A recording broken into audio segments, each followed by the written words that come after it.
All of that's happening right now because he's tarnishing his own image. What I think is just it's what I call is a character assassination that's going on right now. And speaking of Kim Porter, because you knew Kim Porter, is it true that Diddy broke her nose? Bust her nose, man.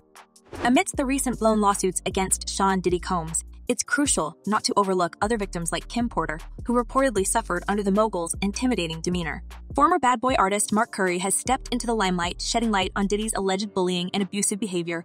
Yeah, my name is Mark Curry. I'm a former bad boy recording artist. A lot of people, I made a lot of hits for Puff. Curry, once a prominent figure in the bad boy lineup, has painted a disturbing picture of what he claims to have witnessed. His allegations against Combs are not just mere accusations, but are laced with intimate details of the mogul's behavior.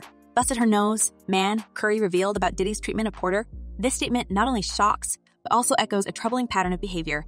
And the only person that really put their hands on women really is men who have feminine traits. So, it really takes a coward to put his hands on a woman. Curry's role as a witness to these alleged events is pivotal. His firsthand account provides a chilling insight into the life of the famous couple. Anytime a man would go out of his way to wiretap someone's phone or put taps in their home just to monitor their conversations, that's a sign of insanity, Curry stated, highlighting the lengths Diddy allegedly went to control Porter. The backdrop of this conflict isn't just rooted in recent events. Curry has been publicly at odds with Combs, particularly over publishing rights, which adds a layer of complexity to his allegations. It's a battle that has likely marinated over years, possibly affecting Curry's perspective on his former boss. I think he's very capable of doing it. It's in his character. That's who he is. That's what comes with power.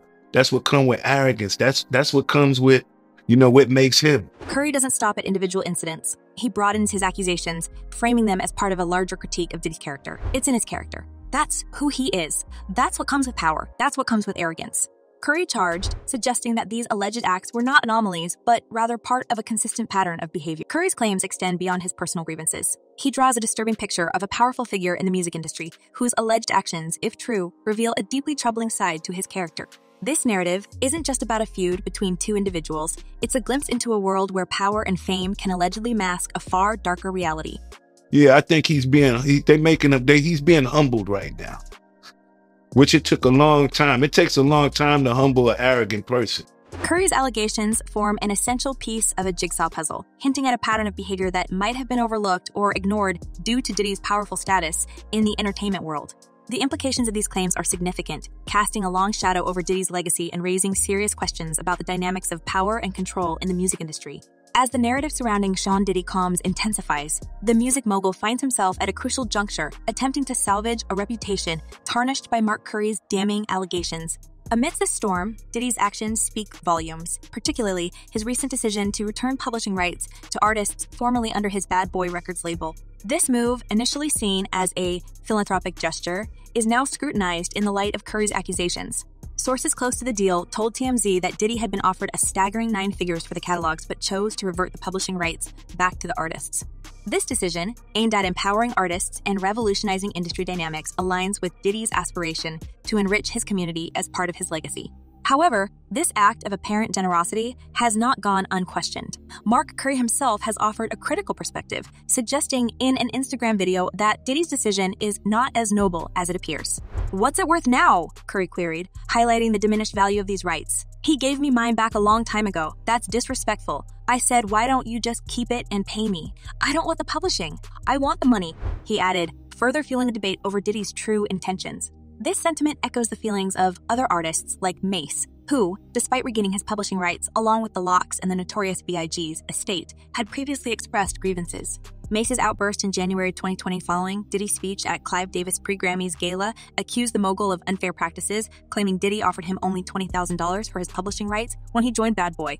Diddy's response to these allegations remains largely shrouded in ambiguity. While he has not directly addressed Curry's specific claims, his actions in the industry, particularly the return of publishing rights, seem to be part of a larger strategy to reshape his image in the public eye. This approach, however, has been met with skepticism.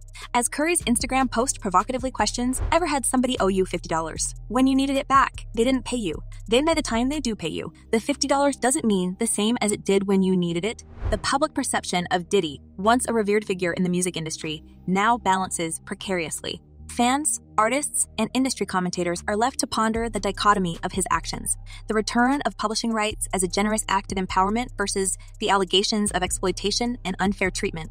I guess that's what the whole name bad boy comes from, that people don't really understand. What is it? What is a bad boy? Why did he choose that name? As the saga surrounding Sean Diddy Combs continues to unfold, it becomes increasingly clear that Mark Curry's allegations are not solitary voices in the wilderness. In a striking corroboration, Gene Deal, a former bodyguard for the mogul, has come forward with his own harrowing account, further painting a picture of a troubled Diddy. The same thing, bro. Kim was going through the same thing. The beatings, you know what I'm saying? Deal, in a conversation with The Art of Dialogue, shed light on a particularly disturbing incident involving Diddy's deceased ex, Kim Porter. And Kim took one of those corkscrews and ripped his wrist up and hit an artery. The imagery is as shocking as it is vivid. Not be with nobody else, and he knew it. And he could do whatever he wanted to. This testimony doesn't just support Curry's claims. It adds a gruesome detail to the narrative of abuse. Deal's words resonate with a chilling clarity. To honor the woman who gave you a scar on your wrist for the rest of your life that you could always look at and remember. You know what I'm saying? His statement not only corroborates the allegations of abuse, but also points to a cycle of violence and self-defense in Diddy's past relationships. That girl went through some tumultuous shit that she never thought that she would ever have to go through being in the music business. Furthermore, these revelations find an eerie parallel in the allegations made by Kessie, another of Diddy's ex-partners. Kessie, who filed and subsequently settled a civil suit against Diddy, accused him of grave wrongdoings, including physical abuse. These allegations, particularly in the light of Deal's recent statements, seem to suggest a disturbing pattern in Diddy's relationships. Young Jock, another figure in the music industry, also recounted his experiences with Diddy and Kessie. In a flashback interview with Vlad TV, he described a bizarre incident. Puff jumped out. Me and Cassie sitting next to each other. My wife right here. Yo, Cassie, tomorrow, I want you to shave the side of your head. This anecdote, while less violent, still points to an alarming level of control exerted by Diddy over his partners. I'm looking at Cassie. I was like, well, I was like, you're not about to do that, are you? She said, well, I mean, whatever Sean wants, I'm going to do. The gravity of these allegations cannot be overstated. They paint a picture of a man who, behind the veil of fame and success, might harbor a much darker side. The consistent thread in these stories, from Curry's eye-opening accounts to Deal's shocking revelation and Kessie's disturbing lawsuit, suggest a pattern that extends beyond mere coincidence or individual conflict. As these tales of alleged abuse and control continue to surface, they cast a long and unsettling shadow over Diddy's legacy. The implications are profound, not just for the individuals involved, but for the broader conversation about power dynamics in the entertainment industry. These stories, each corroborating the other, bring forth a narrative that demands attention and, perhaps, a reevaluation of a figure once held in high regard. In this whirlwind of accusations and revelations, the truth of these matters remains obscured, tangled in a web of fame, power, and fear. But one thing is becoming increasingly clear. These allegations are serious, and they warrant a thorough and unbiased examination. The stories of Curry, Deal, Kessie, and others form a mosaic of testimonies that, together, suggest a disturbing pattern in Diddy's behavior, one that cannot be ignored. In the wake of these bombshell revelations, the court of public opinion is in full session. Fans and observers have been quick to weigh in on the unfolding drama, offering a spectrum of perspectives that range from empathetic to critical. A particularly insightful comment highlights the human aspect beneath the glitter of wealth and fame. The fact that people with money still have insecurities shows you that regardless of the money, a person is still going to be a person. Another fan's remark sheds light on the broader impact of these allegations, particularly on the courage of victims to speak out. It's amazing how a woman had the courage to stand up for herself and gave courage to all these other people and men to stand up against Diddy as well. These individual opinions reflect a broader consensus that seems to be forming. While there isn't complete agreement, as is often the case with such complex and emotionally charged issues, the main viewpoints emerging are clear. There's a growing sense of disillusionment with the once revered mogul, Diddy, as fans grapple with the stark contrast between his public persona and the troubling allegations surfacing. Yet, amidst this wave of criticism, there's also a thread of empathy, a recognition of the inherent complexities of human nature. This nuanced view acknowledges that, while the allegations, if true, are deeply concerning, they also serve as a reminder of the flawed nature of humanity, regardless of one's stature or success.